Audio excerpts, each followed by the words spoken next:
వేసవికి ముందే ఎండలు మండిపోతున్నాయి. తెలుగు రాష్ట్రాల్లో ఒక్కసారిగా పెరిగిపోయిన ఎండలు బయట తిరిగే వారి మాడు పగలబడుతున్నాయి. ఉదయం పూట కాస్త చల్లగానే ఉన్నా పొద్దెక్కే కొద్దీ సూర్యుడి ప్రతాపం పెరిగిపోయి ఎండ సుర్రుమంటోంది. మార్చి మొదటి వారంలోనే పరిస్థితి ఇలా ఉంటే ఇక పూర్తి ఎండాకాలం వస్తే బయట తిరగగలమా అని జనంలో చర్చ జరుగుతోంది. తెలుగు రాష్ట్రాల్లో ఎండలు తీవ్రంగానే ఉంటాయని వాతావరణ శాఖ కూడా హెచ్చరిస్తోంది. ఆంధ్ర, తెలంగాణలతో పాటు దక్షిణాది రాష్ట్రాల్లో ఎండలు ఎక్కువగా ఉంటాయని వెల్లడించింది. ఇప్పుడే చాలా ప్రాంతాల్లో ఉష్ణోగ్రతలు 40 డిగ్రీలకు అటు ఇటుగా నమోదవుతున్నాయని, పోను పోను ఇవి ఇంకా పెరిగే అవకాశం ఉందని హెచ్చరించింది.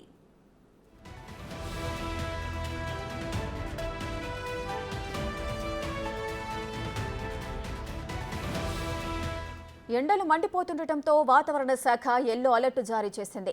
ప్రజలు మధ్యాహ్నం పూట అవసరం అయితే తప్ప బయటకు వెళ్లవద్దని సూచించింది. ఎల్నినో ప్రభావంతో మే వరకు వాతావరణం వేడిగానే ఉంటుందని తెలిపింది. మరోవైపు ఈ ఏడాది వేసవి అత్యంత తీవ్రమైనదిగా నమోదు కావచ్చని నిపుణులు అభిప్రాయపడుతున్నారు.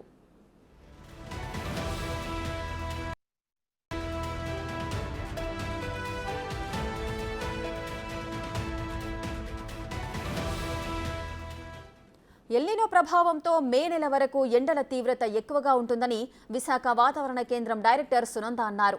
ఆంధ్ర, తెలంగాణతో పాటు మిగిలిన దక్షిణాది రాష్ట్రాల్లో ఎండలు ఎక్కువగా ఉంటాయని చెబుతున్నారు.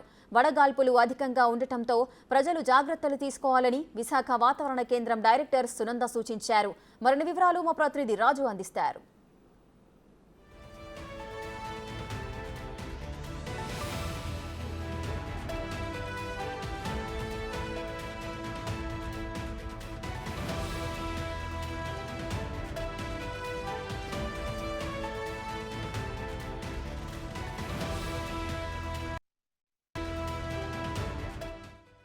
వారం రోజులుగా ఎండల తీవ్రత ఎక్కువగా ఉంది. అసలు ఎందుకు ఎండలు ఇలా పెరిగిపోతున్నాయి, ఎన్ని రోజులు ఉంటాయి, ఎట్లాంటి ప్రభావం ఉండబోతుంది? ప్రస్తుతం మనతో పాటు విశాఖ వాతావరణ కేంద్రం డైరెక్టర్ సునంద గారు ఉన్నారు.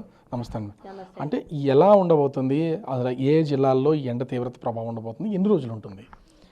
మన కోస్తా ఆంధ్ర, అలాగే తెలంగాణ, రాయలసీమ జిల్లాల్లో నాట్ ఓన్లీ మన స్టేట్సే కాకుండా పక్కన ఉన్నటువంటి ఈ మన సౌత్ పెనిన్సులర్ రీజియన్లో ఉన్నటువంటి అన్ని స్టేట్స్లోనూ కూడా కొంచెం టెంపరేచర్స్ ఎక్కువ ఉన్నాయి.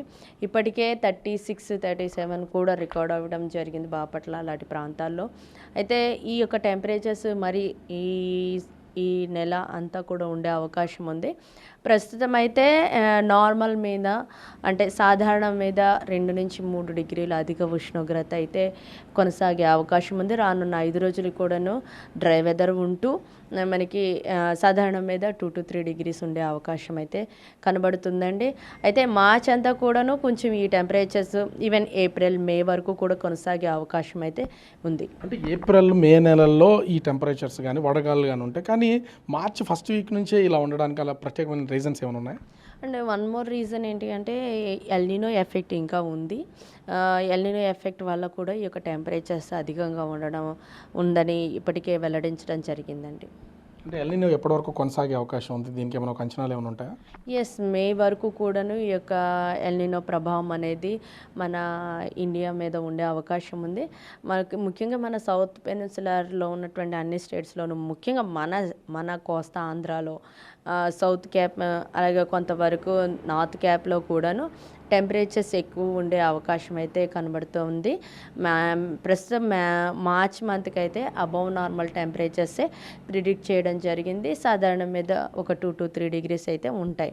అలాగే ఈ మార్చ్ మంత్లో మొత్తం అంతా ఇలాగే ఉంటుందంటే కొన్ని ప్రాంతాల్లో మాత్రము ఏమన్నా మన చుట్టుప్రక్కల సర్క్యులేషన్స్ అంటే ఉపరితల ఆవర్తనాలు కానీ, ద్రోణులు కానీ ఏమన్నా గనక వెస్ట్రన్ డిస్టర్బెన్స్ యొక్క స్ట్రాంగ్ ఎఫెక్ట్ కనుక ఉన్నట్లయితే ఈవెన్ సాయంత్రం వాళ్ళలో ఒక ఉదయం ఎంత ఎండ తీవ్రత ఉన్నా కూడా సాయంత్రం వాళ్ళలో మనకి ఉరుములు మెరుపులతో కూడిన జల్లులు కూడా 1-2 చోట్ల ఉండే అవకాశం ఉంది. అంటే గత సంవత్సరంతో పోలిస్తే ఈ సంవత్సరం ఏమైనా టెంపరేచర్ ఇంకా అధికంగా పెరిగే అవకాశం ఏమైనా ఉందా? దీన్ని అంటే పబ్లిక్ని అలర్ట్ చేయాలంటే ఏం చెప్తారు? అంటే గత సంవత్సరం కన్నా అంటే కాదు, ఆ రేంజ్లోనే ఉంటాయి. అయితే ప్రస్తుతం గ్రాడ్యువల్గా పెరుగుతున్నాయి. ఇప్పుడు టెంపరేచర్స్ ఏంటంటే గ్రాడ్యువల్గా పెరిగే దిశలో ఉన్నాయి.